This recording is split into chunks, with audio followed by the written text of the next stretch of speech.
Hello, good morning, everybody. I want to introduce you our project called Industrial Scale Irradiation Facility for Environmental Remediation of PFAS. This project was made by Khalid, Gabriel, Emily, Alvin, and me, Eva.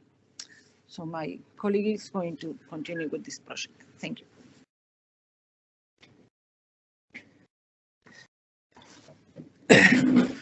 So for setting up an industrial scale irradiation facility, the starting point will be what? You need to change No. So the starting point will be to answer some question. What is PFAS? Why we should treat PFAS? And what has been done for the treatment for PFAS? So what is PFAS? Simply, PFAS stand for per or polyfluoroalkyl substances, which are characterized that are persistent chemicals that do not break down easily in the environment or in living organisms. So there are three types of PFAS: fluoropolymers, fluoropellants, and fluorosurfactants. And in our project, we will try to focus in two main fluorosurfactant, which is fluorocarbonic acid, denominated PFOI, and fluorooctane sulfonic acid, PFOS. So PFAS is used in a wide range of products, including herbicide, pesticide, firefighting foam, non-stock cookware like Teflon, food packaging, water-resistant clothing, and personal care product. And this is linked for the very strong fluorine carbon bonds, which give him this resistance against heat and water. And the recent investigation said that PFAS has been detected in drinking water sources across the United States and many other countries, mainly in Europe, of course. So why we should treat PFAS? Of course, there are many negative effects of PFAS, which is linked, because it's linked that has been linked to a range of health problems, including liver damage, thyroid disease, decreased fertility, and certain type of cancer. PFAS can also contaminate water supply and harm wildlife, including fish and birds. PFAS can also persist in the environment for decades or even centuries, leading to long-term contamination and exposure risk because of this very strong bond between carbon and fluorine. So there are many competing technology which has been done to treat or to remediate the issue of PFAS. The first one is electron coagulation, which use electricity to break down the bond between carbon and fluorine. There is biomediation, which use some type of enzyme to delete fluorine. And there are also another type of technology, which is chemical or oxidation reduction. For chemical, we can add oxygen to this bond in order to make oxidation, or we can make reduction by adding electron. And the last one is advanced oxidation reduction, which is, of course, E-beam or gamma ray or any ionizing technology. And as you can see in this graph, the research progress was mainly focused in chemical oxidation and reduction, electrochemical processes, and photolytic processes. And there are ongoing research for E-beam and gamma ray. For the environmental impact, we can see that whether we use E-beam or gamma ray, we have the same environmental impact. But the difference is linked of the process efficiency, when we can see that the efficiency of E-beam is more than gamma ray. So now we move to the current status of PFAS in the environment. Of course, there is no widely accepted water or solid media treatment nowadays, and the technology that is used to manage the remediation of PFAS is only linked by using adsorptive or separation technology with the destruction technology. So for the current commercially available PFAS for water treatment technology, for adsorptive or separation technology, we can use granular activated carbon, anion exchanger, reverse osmosis nanofiltration, and for destructive technology, the main technology that is used nowadays is incineration. For the regulatory that exists nowadays, in 2019, the U.S. Environmental Protection Agency has set a lifetime health advisory level for PFAS in drinking water, and they have make a threshold that we cannot exceed, which is 70 parts per trillion for the combined concentration of polysurfactants. And there are also some states who have set their own lower regulatory standard for PFAS in drinking water and other sources. For the European Union, they have set a limit of 100 nanogram per liter for PFAS in drinking water, and is considering a similar limit for PFOA. So I will let my colleague to introduce you our solution to manage this PFAS.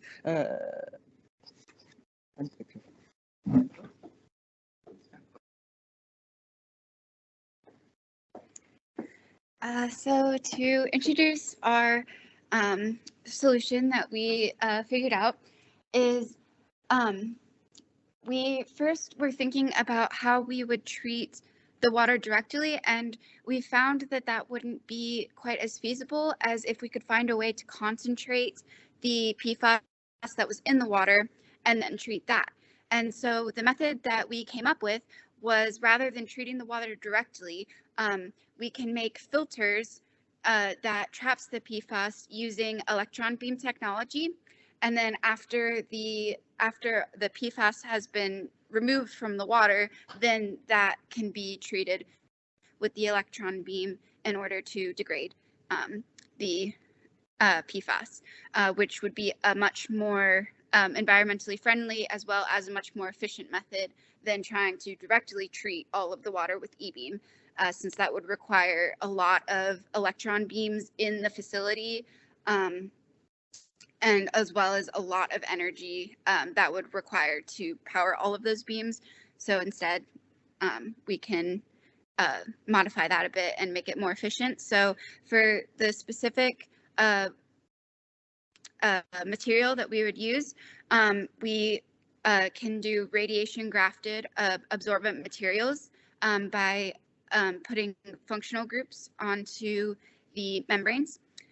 So this has been shown to be effective by using linear fluorinated saline functionalized aluminum oxide hydroxide nanowhiskers.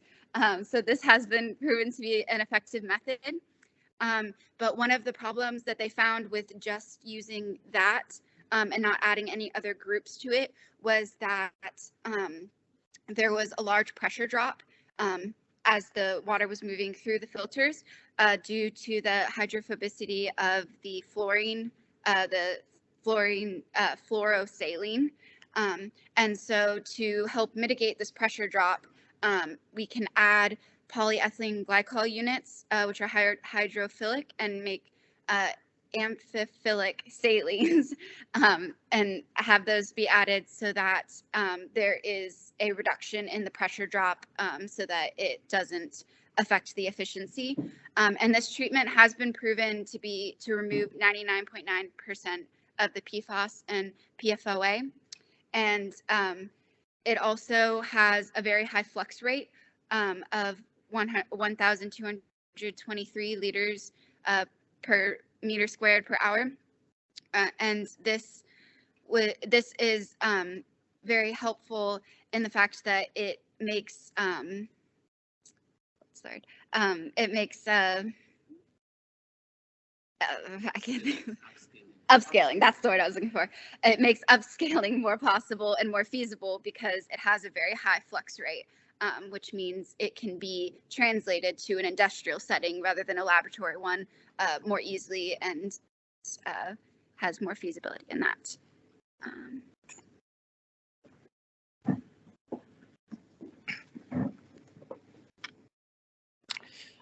So for radiation grafting of polymers to become adsorbents, actually it is an established method to modify different surfaces of the polymers. So basically, by using electron beam irradiation, macro radicals to the polymer, and we can react different monomers to attach in the surface of the polymer, and then we can select functional groups that is highly specific or selective to the PFAS or other chemical compounds that is targeted by our business partner. So basically, this is the scheme of reactions which electron beam can provide an environmentally friendly approach by using uh, uh, such as water or less chemicals or toxic chemicals rather than the conventional chemical approach in grafting of adsorbents. So aside from what Emily introduced about the functional groups, there is a radiation grafted adsorbents that also uses some methyl imidazole. These functional groups is highly selective to PFAS. Actually, the advantages of radiation grafted adsorbents over the existing resins or technology that is currently using for PFAS is one, it has high adsorption capacity because of the presence of functional groups with high selectivity to the target chemical species. It also has fast adsorption kinetics because of the functional groups. And also, it has tunable properties. We can vary the dose, we can vary the parameters of E-beam to produce optimized grafted adsorbents, which only uses dose of lesser or equal to 50 kilogray. It is very, very more economical than treating the PFAS using E-beam. And I think the barrier about the cost of establishing this machinery for this product will become more attractive because we will use one high energy electron beam than making big facility and buying different, many electron beam irradiation to treat high volume of water. So aside from that, it is regenerable and reusable. Since the functional groups can be washed by acid, it can be reused with still high efficiency. Aside from that, this is the potential challenges that we see along the adoption of this technology. One, of course, there may be a challenges in cost for capital for EB irradiator, as well as the materials for radiation grafting, and also the equipment and engineering concerning to produce the mass scale production of radiation grafted adsorbents. The second one is the upscaling and streamlining of the production, since this approach is not yet exploited in the industry. We need to there's an issue in upscaling and streamlining of the production, and the third one is the evaluation of cost benefit analysis. But we are very we are happy to share with you about the current milestone of this technology, which is there is an ongoing support from IAEA, which is the RAS Project 1023, about the developing and upscaling of radiation grafted adsorbent for environmental remediation, which is currently on the implementation period. And also, aside from PFAS, because we know that the business today is very agile, if they don't follow the imperative regulations, they just change the chemicals from one chemicals that is on par or comparable performance. So aside from PFAS, we can also tailor grafted adsorbents to capture precious metals such as gold, rare earth metals such as scandium or any uh, rare metals that is used for electronics, some organic pollutants or emerging pollutants, pharmaceutical compounds, toxic heavy metals, and which can be offered to different industry and not only limited for environmental remediation to have a huge driving force for the industry to um, to use electron beam technology to produce these radiation grafted adsorbents. So for the market analysis, here's my colleague. Okay, so for any business at all to thrive, one important thing that we have to consider is how feasible and how marketable your product is in the market. So having a right product at the right place leads you to have a successful business. So in order to test the viability of our business or our technology, we use the SWOT analysis. That's to look for our strengths, weaknesses, our opportunity, and the trend and the threats.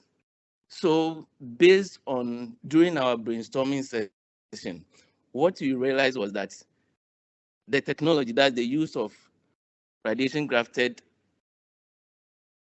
filters in treating PFAS is safe, since we are going to use irradiation, and for that matter, it leaves no residues. That will be another pollutant to the environment, because other things or other technology like the use of chemicals will solve one problem and at the end of the day leads to another problem, which our technology, we believe, is not going to let it happen that way. Then the technology is also versatile, because aside trapping the PFAS, it has the ability of trapping other heavy metals, other precious minerals, and any other contaminant that is of interest to us. Then we also moved on to look at the weaknesses of the technology. What we saw is that relatively is a new technology that is not well known, and for that matter, proper communication needed to be done for its acceptance. What are the opportunities?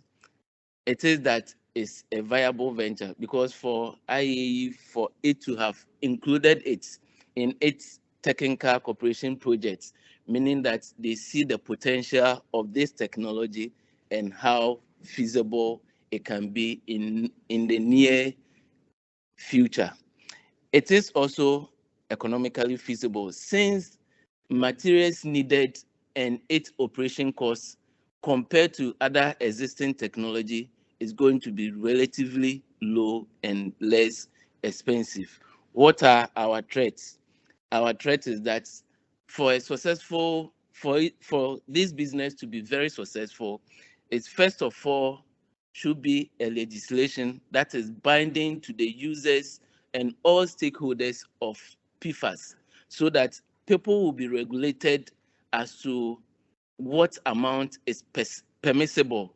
And when that happens, people will run for our solution in order to stay in business. Then we're also saying that another threat is that there are other alternative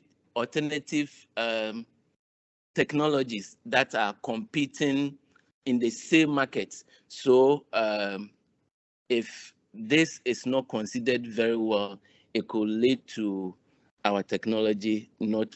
But notwithstanding that, we believe that we stand a competitive advantage. To conclude, I'll call my sister Emily to come and conclude for us. Okay. So we have some roadmap that we think there should be education, there should be marketing analysis, we should have technology and equipment in place, we should have our facility located and designed, then there should be operational maintenance, and finances should be dealt with.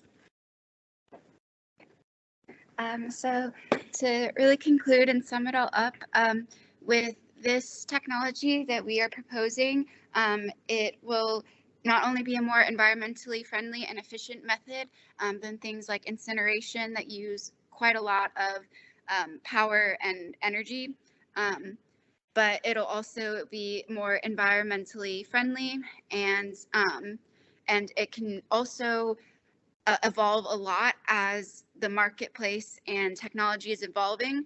So for example, as the 3M company is moving away from PFAS and into and using a different chemical, I believe it's called Gen X or something along those lines. But since these materials can be modified and put different groups to be very specific to this specific chemical, then just as the different chemicals and pollutants and things of importance are evolving, the technology can also evolve. So if, for example, PFAS is completely banned, then it doesn't destroy the business, it doesn't destroy the industry, because then it can just evolve into making materials for different molecules. And then as he stated as well, the success also has a lot to do with getting some legislation and enforcement in there, so that there is more, like even more of an incentive to come to this technology. Thank you.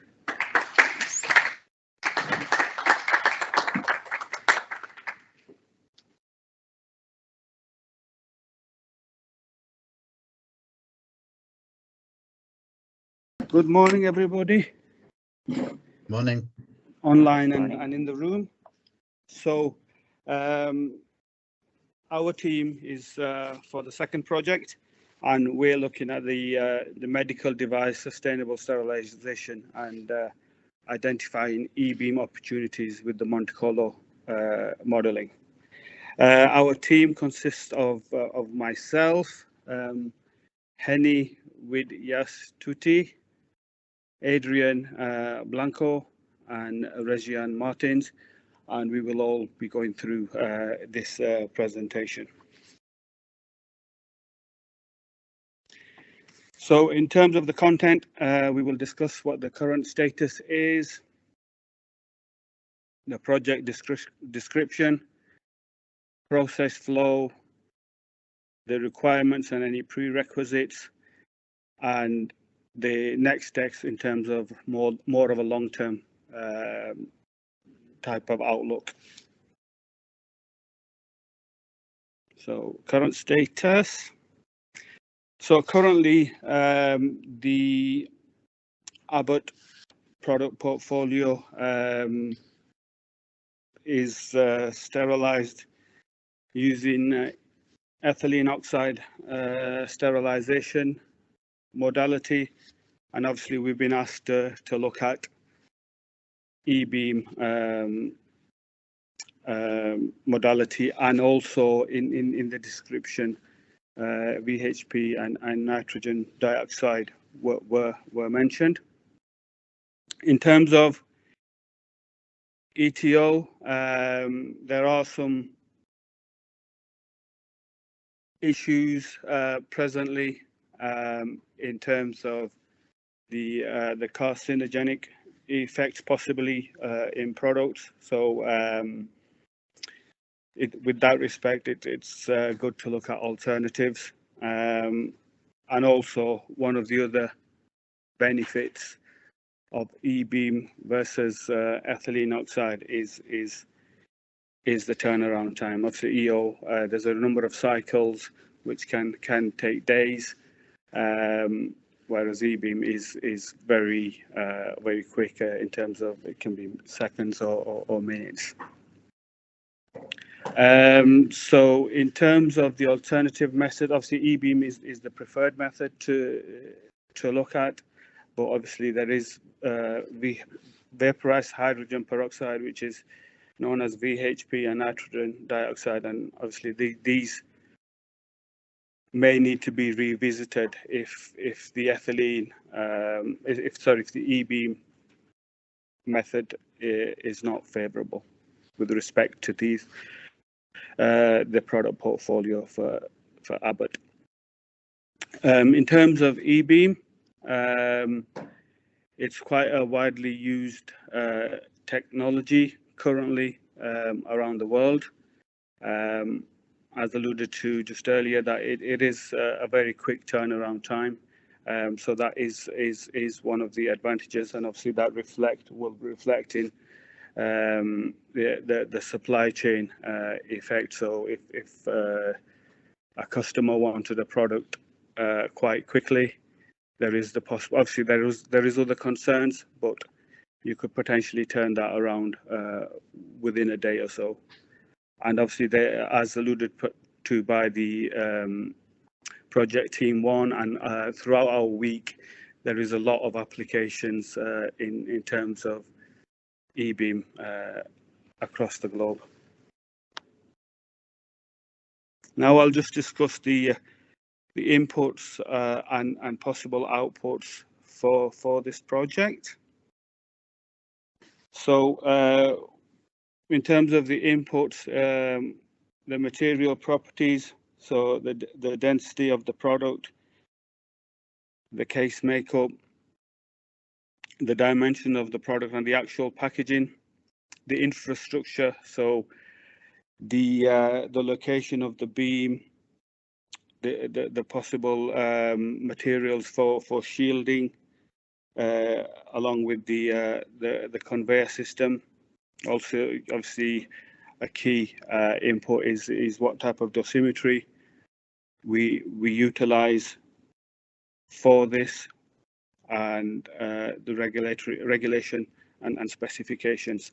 There is a gap in between the inputs and the outputs, and my colleague will go through that in a second. In terms of the outputs, what we are assessing is the dose uniformity ratio by utilizing this technology, and also we need to consider what the effects will be to the product. Obviously, it's using ETO at the moment, and there's the impact of using that technology has been assessed. But obviously, this is a new technology with respect to this product, so that will need assessing in terms of the short-term and the long-term effects for the duration of the shelf life of those particular products. Now I will pass on to my colleague Henny, who will discuss the bridge between the inputs, one of the key pieces in terms of this project, and the link between the inputs and the outputs, which is the Monte Carlo model. Okay.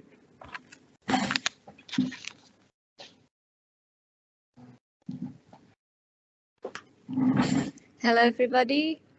I want to share you a little bit about the Monte Carlo model, but actually, unfortunately, I don't have any experience with the software very expert as the requirements in the project, but I may use my past work using electron gamma shower software, e.g. NRC, if you're familiar with that. And I will share my experience using Monte Carlo model with that software. I used the software around 5 years ago to make a prediction, absorbed dose in a medical physics phantoms. So Monte Carlo is a mathematical modeling to predict a random event of a variation of an action. So in my past experience using EGS NRC, the EGS NRC already have the Monte Carlo system in their software. So I didn't need to write my own program.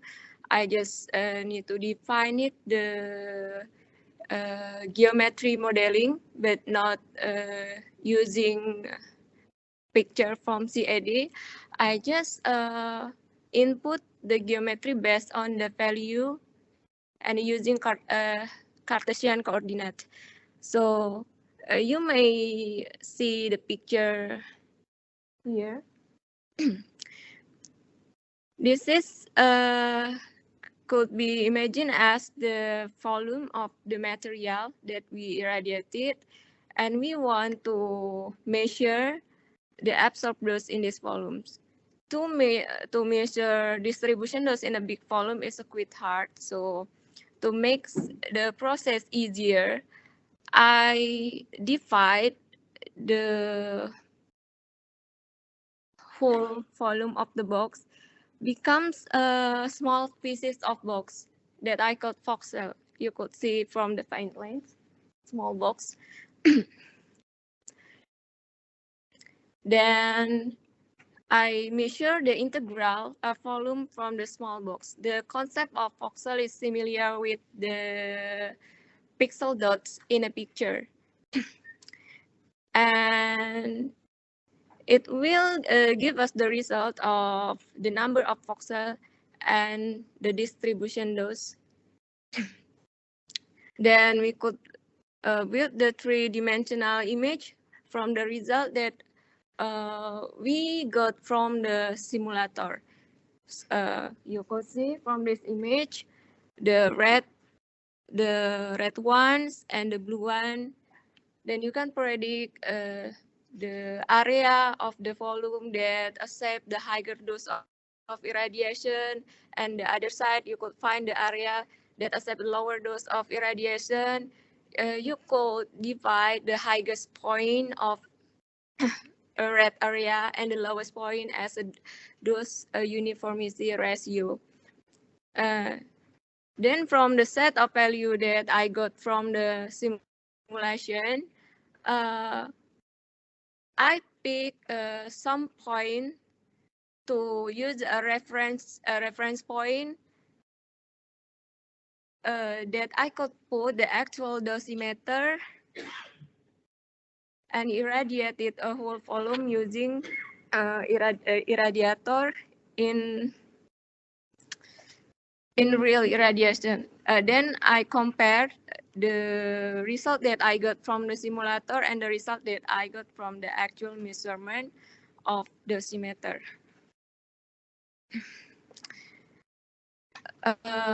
Based on my past experience, the more voxel that I put into simulation, it gives me more accuracy of the model that I produce. Then process flow will be explained by Adrian. The next step is to establish the process flow. Bearing in mind the input explained by my colleague Reza and the Monte Carlo model explained just by Henny, we are going to establish the process workflow. Starting with the input, we are going to do a Monte Carlo simulation, and after that, a validation. But as you can see, there is a green square around the numerical model and the validation, and also 2 arrows. This is because there is an iterative process. I'm sorry, but we are in the real world. It's almost impossible that we tailor a perfect numerical model in the first try. Therefore, we are going to do an iterative process using a validation. In this iterative process, we are going to compare the results of the numerical model and the results of the actual measurements, like we are seeing in this image. For stay sure about the results, we propose a 90% confidence rate based on 2 standard deviations. Once we do all the process and we are sure about the numerical model, we can do the assessment. In this assessment, by means of the numerical model, we are going to evaluate the sterilization process of the remaining products from Abbott. The numerical model is reliable, so we are going to use it with the rest of products from Abbott. Also, after that, we are going to do quality test of the post-irradiated products. We need to make sure that the quality of the products are enough to go to the market. Therefore, we are going to perform tests such as mechanical testing, color changing testing, and so on. And finally, we can use this numerical model to optimize the packaging. Based on this numerical model, we can use some sort of optimization algorithms, such as, for example, genetic algorithms, random forest algorithms, or even neural networks. And after that will come the next step, which will be explained in a minute by my colleagues. Once we have the process workflow, we need to identify what are the requirements and the prerequisites for this workflow. And we have identified the following. First of all, training of software. There is no people on the earth who knows to use all the software in the world. Therefore, we need to train the successful candidate on this journey to use the software. We have identified two main softwares that we need to use. First of all, the CAD software. CAD software are going to use to model in a 3D format all the products from above, and after are that products in the Monte Carlo method. For that, we recommend Solid Edge. Why we recommend Solid Edge? Well, Solid Edge is from Siemens PLM company, and this company provides free student licenses for almost every university in the world. Therefore, this program is so likely to be used for a lot of new workers. Besides, comparing the price of Solid Edge with other softwares, other CAD software such as CATIA, such as SolidWorks, Solid Edge is the cheaper and do all the work. And for the Monte Carlo simulations, we are using Ray Expert mainly because it's a requirement of the project. We also need an electron beam facility for testing and validation. That's not a problem with that, since Abbott will provide these facilities. The geometry and the modeling of the products, again, we are going to use a CAD software. Therefore, we need to introduce the dimensions and the shapes of the products in order to have it ready for the Monte Carlo simulations. And finally, of course, the cost estimation. I remember that I had a teacher in the school who said that the most important unit in engineering is the money. Therefore, a cost estimation must be performed. And finally, my colleagues will explain the next steps.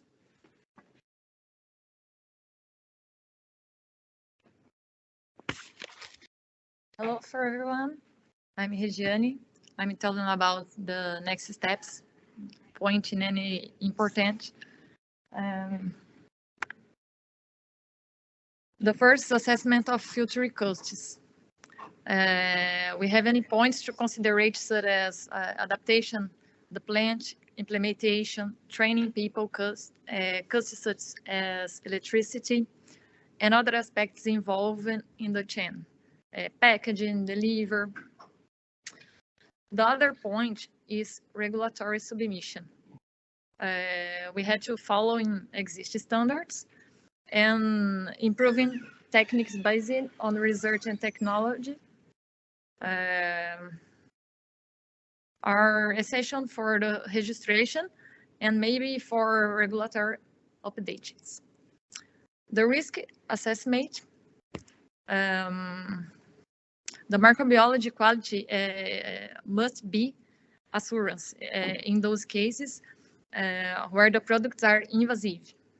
Devices and risks of infection must be assessed. The personal risks and occupational should be mapping also. And the guidelines generation, the protocols, as well as papers, they are important to be right and should collaborate to the standardization and information to new company applications. The package optimization. The packaging, the size, the material box. This is important to it's an important aspects to be analyzed for the package optimization. The boxes, how many boxes we irradiated at a time, and other things for it. And the implementation and supply chain, the end user perspectives. The final products must comply with all required criteria. And the processing, delivery time, and quality are important factors for the consumer satisfaction. All the process must be designed for product safety and consumer satisfaction. Without the consumer satisfaction, there are no successful companies. And that's it. The battery is going down.